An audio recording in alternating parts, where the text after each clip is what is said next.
Hello, and most of y'all that have clicked on this video is probably wondering what changes have they done to subs? Have they made them worse for the game? Have they made it better, more balanced as far as submarines can be? And I'm going to get over that today.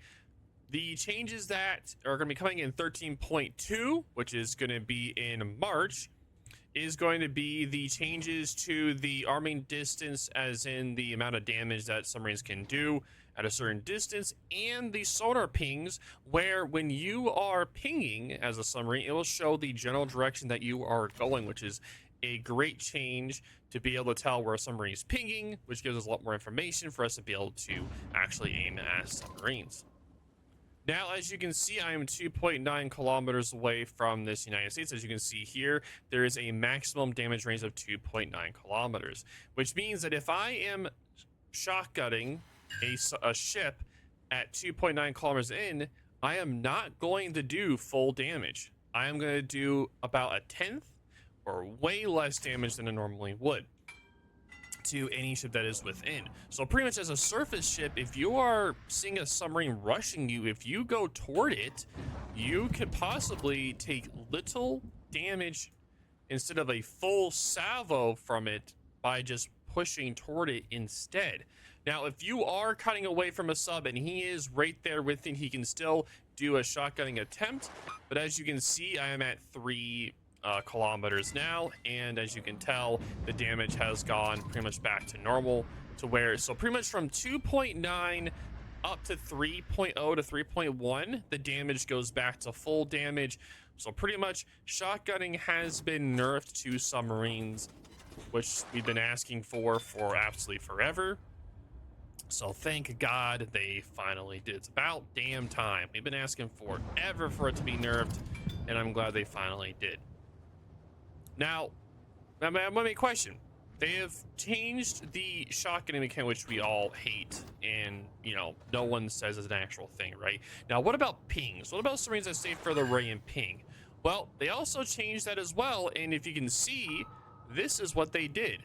As you can see, normally the ping would be stationary and only show, like, the general direction, as in where it's aiming at.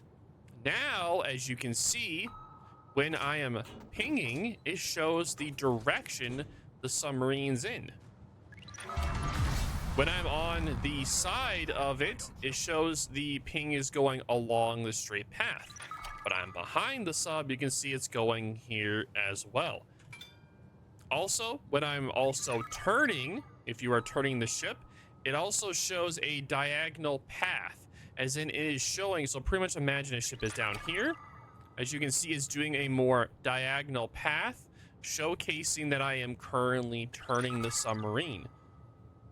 So instead of it just being a stationary thing, it's showcasing like, hey, the submarine, he is going in this direction and he is turning, which makes it's amazing for the fact that we can actually know where the submarine is going. It's amazing. Those are like the two big changes I'll be talking about today, and that is, I'm very, very happy they did that. It's such a great mechanic for sure. Now, there is a bug with it where if you're reversing, it still shows the ping going forward, but of course, that's something they're going to fix. But I am very excited that they added to the game.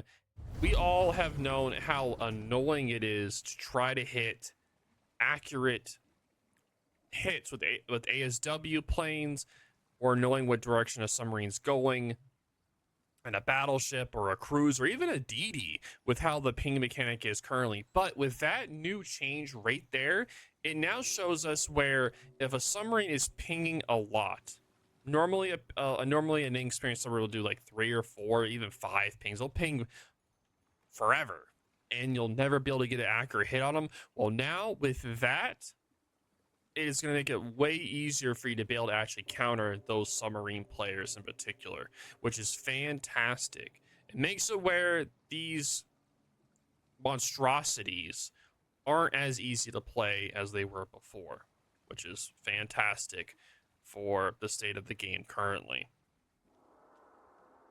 Now, moving on from that, with the changes to the shotgunning and the changes to the to the ping, which are amazing changes. They did add in a few other things currently in the playtest. Pretty much in the Sierra Bravo, they added it where the hydrophone cooldown and the submarine surveillance per preparation cooldown is 10% faster as long as you use this flag. And in the X-ray Papa flag, it makes it where the dive capacity is plus 5%. So they did add 2 additions to submarines, which I feel is definitely like, since it is a class of the game, it should have some kind of bonuses in the flags for it to have some kind of bonuses separate on its own. Aircraft, CVs have their own, DDs have it, battleships, cruisers. So it's nice to see they have their own addition, even though I'm not the biggest fan of subs. Now, going off of that, we can now talk about the additional modules that they added to submarines. They did add some new modules to them. So pretty much what they did was they changed the previous one here. They changed how this one looks, and it made it where the damage control modification 3, that's already been a thing, but they kind of changed the way it looked, where you have your fire chance lower and the flood damage lower. The fire damage and flooding damage is negative 5%, so you just take less damage from them. Now, the real interesting part is going to be here, right here, in slot 5, and this is where the real interesting part is. They added where in the torpedo tubes modification 3 and reinforced bulkheads. Now, you know there were two other options here before, but they removed those, and now this is what we have now. So for the torpedo tubes, they make it where you have just a flat-out plus 7% damage buff to the submarine damage for the torpedoes. Great if you're trying to get higher DPM as a submarine player, but they also made it where you can take 15% less damage from depth charges. So if you're trying to be a little bit more tanky of a sub, you could do that instead. So they added in some unique modules just for submarines.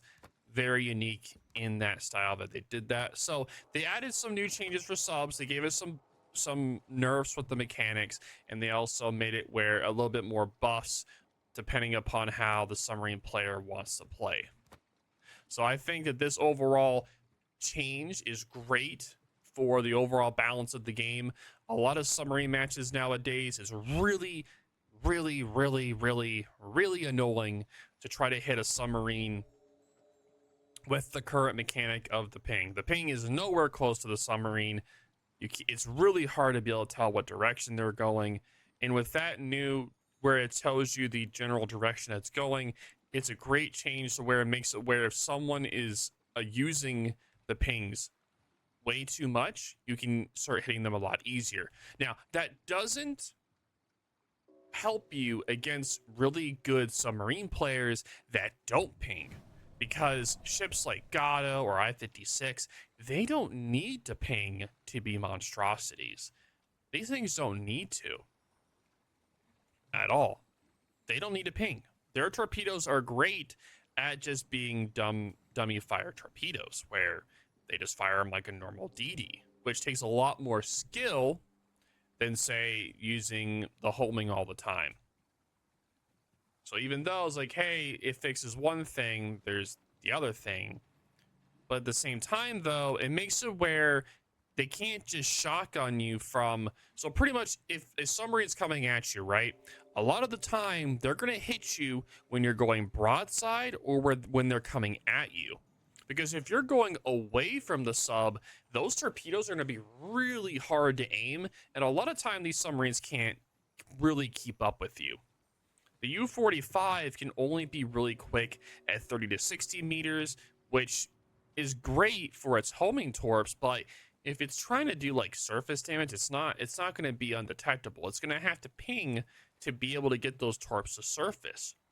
Now, with a Gato or a U-25, they're a lot quicker on the surface, so they can kind of run down their prey a little bit more, do it a little bit better. But as you can see for the torpedoes for the submarine, yeah, they're not the quickest. They're 69 knots for the dummy fire, while the Mark 1s, the homing ones, are only 6-kilometer torpedoes. So 69 knot torpedoes aren't the quickest, and they're definitely going to be harder to accurately hit those if someone's kiting away. So a lot of submarine players are going to be trying to hit more broadside or bow in targets or angled if they're going to actually try to. But this new change is really, really good. It's going to force submarines to be a little bit more passive. They're not going to be as aggressive in the early game as we see them, where they'll legit just go under the map and be free to do whatever they want. As you also saw, they added submarine surveillance to a few tech tree lines. They added it to the ZAL line. Let me just double check. Did they actually add it to the Yodel line as well? Yes, they did. So they added it for both the ZAL and the Yodel line. I was just making sure that it was actually for both. Yep, it's for both. So they added it for the Yodel line, the ZAL line. They added it for the, which was it? The Fenzia, Fenzia line. They added the submarine surveillance to that line as well.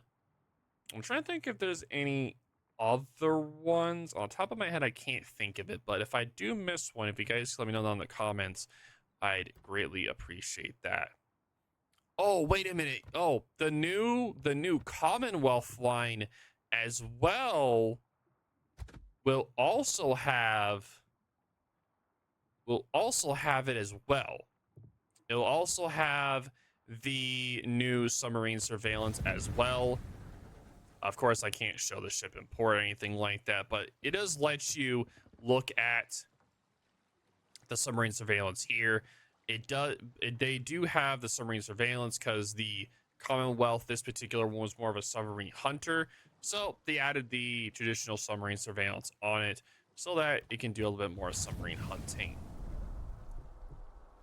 So with this new 13.2 patch coming up in March, I'm really looking forward to the fact that there's a lot more counterplay to subs. This whole video is about, and the whole patch is about the fact that they're adding more counterplay to subs, which is amazing. I'm very excited to see how the game progresses and how the developers are going to be helping, well, making subs more bearable to the game. And on top of that, they're also going to be working on CV changes in 13.3 and 13.4, which we haven't gotten 100% info on that yet, but we'll see for sure. But if you guys have any questions or concerns, definitely let me know in the comments down below. This is World of Warships, and thank you all for watching, and I'll talk to y'all later.